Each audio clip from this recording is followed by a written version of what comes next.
Familia, what's going on? You don't know me yet.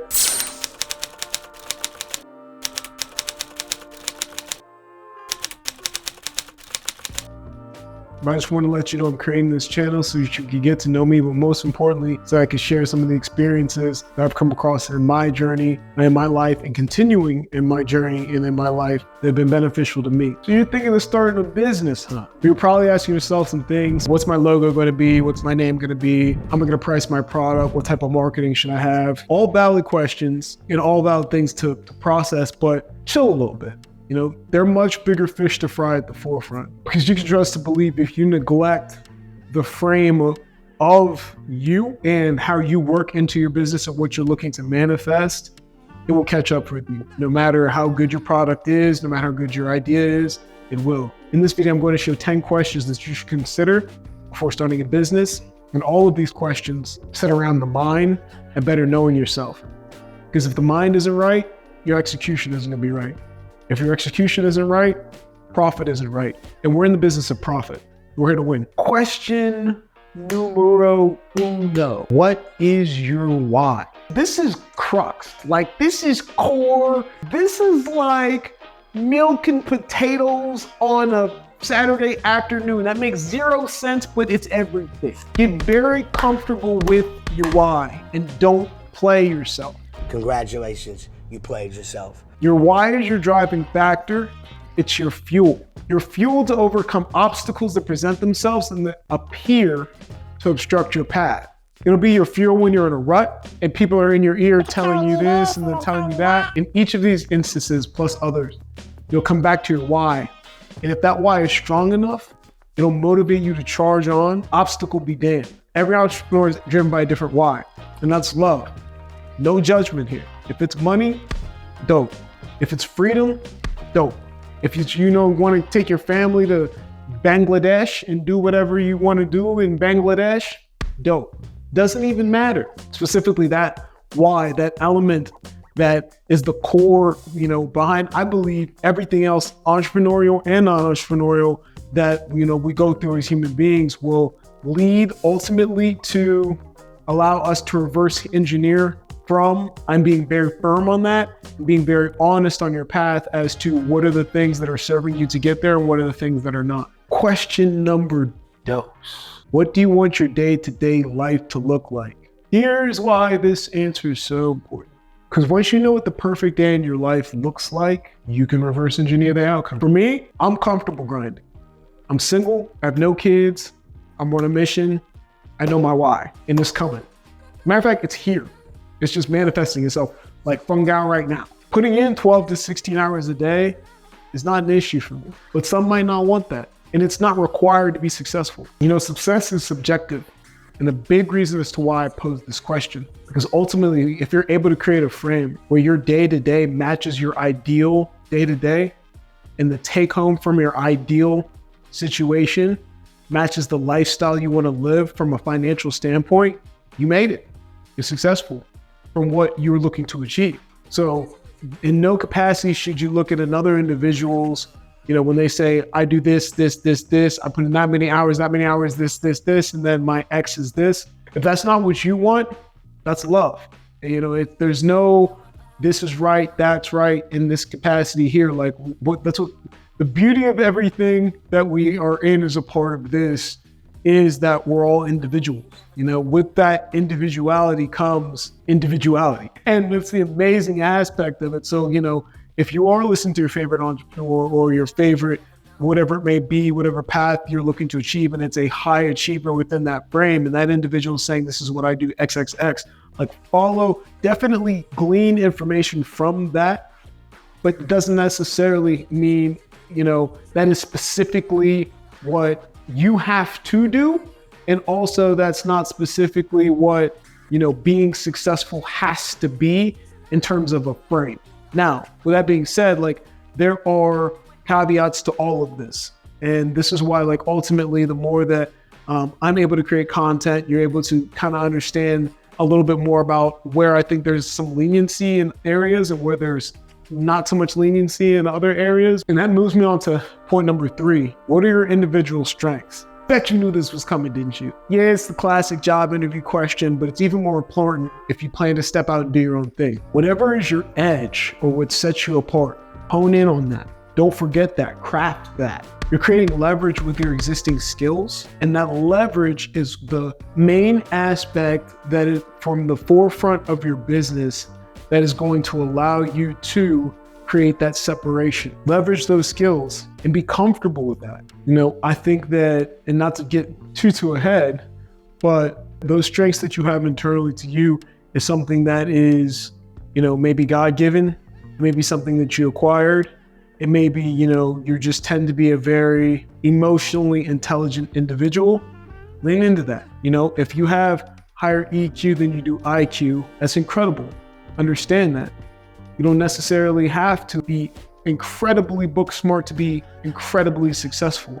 You need to be able to understand where you're at and be able to take that piece of where you're at and improve upon it.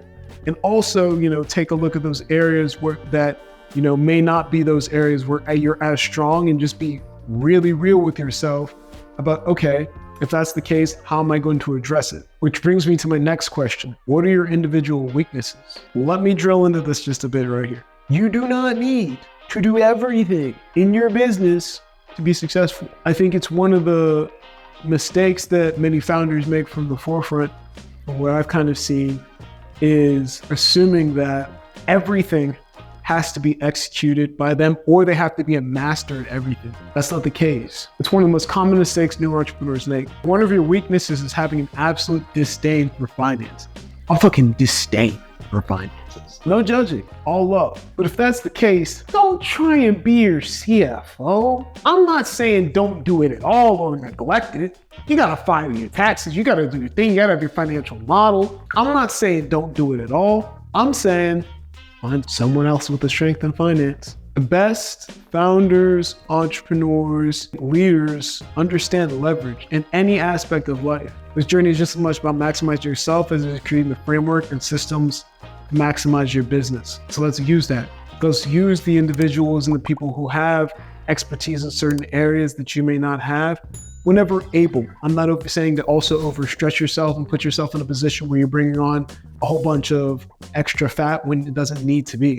What I'm saying is being very mindful of where you currently are, the things that you're able to do yourself that you feel that is creating the maximalist output for your particular organization and for your particular entity and for your particular situation, and being able to create the processes internally that allow you to take the next step, potentially to offload that as soon as possible, assuming that offloading that creates, frees up bandwidth for you to be able to focus on the higher leverage task, or the task that you provide the biggest strength that you have to your business to create the biggest output. Question 5, how do you handle failure and setbacks? Your journey is not going to be a straight vertical line. Could be a straight vertical line if it is, dope, but it's going to more than likely be a little bit like this. Come with some volatility. When that line is sloping, you may be hearing voices in your head starting, or individuals around you starting to tell you things with respect to your current situation, and they've never been in that current situation. That's where you'll really be tested as an individual. And it's also where some of the biggest breakthroughs will come from. Because ultimately, the more that you're able to have situations that occur that aren't within the frame in which you would assume that they were going to come, and you're able to overcome them, or you're able to find and learn about yourself in that process that allowed you to grow as an individual, you're becoming hardened. And that goes back to the why. Because when these situations come, and they will come, the why is what's going to allow you to stick to your core and why you're doing this. Because ultimately, anything, if your why is strong enough, anything that pops up, I don't care what it is not going to stop you from achieving your why. It's just not. It's just not. It's period. It's just no questions asked. Can't stop it. You cannot stop it. That is why your why is paramount. Question number 6. Do you plan to work on your business or for your business? Working on your business is not the same as working for your business. Here's the distinction. Setting the business's vision, structuring workflows, strategies, operating procedures. These are all examples of working on your business. This is the big picture stuff needed that influences where the business is headed. On the flip side, when you're working for your business, you might need to be in the weeds, deep in the weeds. Maybe you're doing customer service, prospecting for new customers, writing an ad, bookkeeping, whatever it may be. This type of work is the minutia that keeps the business running on a day-to-day basis. If your answer to question number 1 on what's your why was freedom, then you should constantly be focusing on implementing the systems that allow you to work on your business, not for your business. Question number 7, how do you manage stress? This is a juicy one. Stress, I believe, has a poor connotation, especially when it comes to entrepreneurship, when it comes to anything, when it, that may deem extraordinary outcomes that one wants to achieve, because it can be looked at as a negative thing. Stress is not always negative. I believe that stress is ultimately can be leveraged. Your individual perception of your situation is ultimately what matters and can impact and often impacts how you handle that stress. The most important thing to know is where you are in your journey of self-awareness, how you tend to handle difficult situations, and do you have systems in place to handle those difficult situations when they arise. And I don't mean systems within your business, I mean systems within your mind. Whenever these things tend to occur, are you very reactive to it? Or do you tend to take a step back and allow yourself to be in a frame where whatever decision is made from this, it tends to manifest itself in inevitably positive output for what you're looking to achieve? Ultimately, your own perception influences your stress more than you may realize. Having in your mind that stress can be a part of this particular journey, but ultimately understanding how you handle stress and having things in place to be able to optimize on that stress event and make it work for you is a frame that I highly recommend. Question 8, how do you approach risk-taking? Entrepreneurs are often categorized as risk takers. The most successful ones come up stories often glorified by a huge risk they took to get where they are. You have to understand where your risk tolerance lies. If it's the same old all or nothing approach, okay, just be aware of the downside that can come as a result of hitting it big, which could be not at all. And if you're risk averse, you might not have as big highs or as big lows as the risk taker. Ultimately, it's completely okay with whatever your frame is, but understanding what you're looking to achieve. So if you're looking to achieve extreme outlier situations and you find yourself being somebody who is risk averse, assess that and understand, well, hey, if this is something that I ultimately want to achieve, I may need to consider my current frame of how I look at risk in certain situations.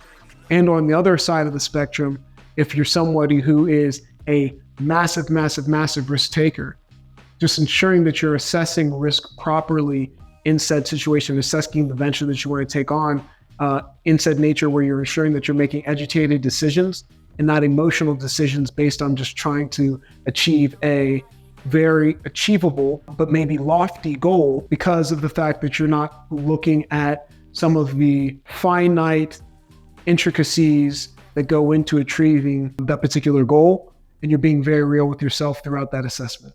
Question number 9, how are you with criticism and feedback? If you're working alongside a team or with customers, inevitably you're going to receive feedback from them, good or bad. Most people have no issue receiving positive feedback, but negative isn't always easy to digest in the same capacity for some individuals. The way I see it, those that struggle with feedback do so because they take it as a personal slight. It's a poke to the ego, a critique on their own characters and or abilities. Instead of using that feedback to their advantage, to look within and continue to improve themselves and their business. Entrepreneurship can sometimes feel like a single player game, and naturally blind spots and biases arise out of that. Taking others' opinions can be our best weapon to counter that, and recognizing the areas for growth as ourselves as an individual.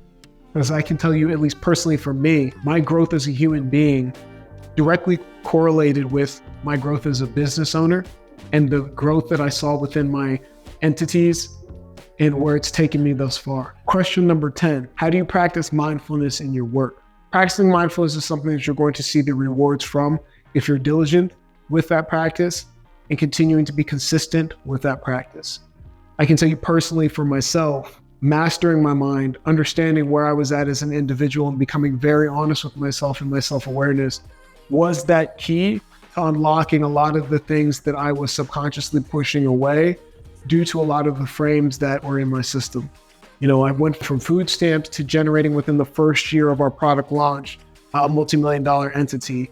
And I can tell you from my own personal experience, and again, others may be different, that for me, it was finding out those areas that were holding me back as an individual. And it was coming from, not from the knowledge that I'd attained. I knew the systems, I knew the outputs, but ultimately the operating system up here is what allows all of that knowledge that you have to be able to manifest itself into the physical form. And that mindfulness is to me, the driver that is going to allow that beautiful car that you sit in to get to where it needs to go. Nita Roddick, founder of Body Shop, once said entrepreneurship is as much a journey of self-discovery as it is of business creation. To succeed, you must know yourself as much as you know your business. And that's the core, in my opinion. Much love. I appreciate you guys. Please comment below and let me know what you liked, what you didn't like, additional content you want to see, things that you want to have me speak on that I may not have spoken on yet. Ultimately, yes, this is the first video dropped. There are going to be additional videos coming forth from this. But the more feedback I see, the more engagement I see in any capacity with regards to I like this, I didn't like this, I'll be able to fine tune what is going to be the individual pieces that I believe are going to provide not just, you know, core value for you, but also the value that I understand that you're looking for, and be able to give back as much love as possible. So I appreciate you guys. Thank you for everything that you do. You don't really do anything yet that I know of. I mean, you haven't liked or subscribed yet, so. But I appreciate you all. Much love. And until the next one,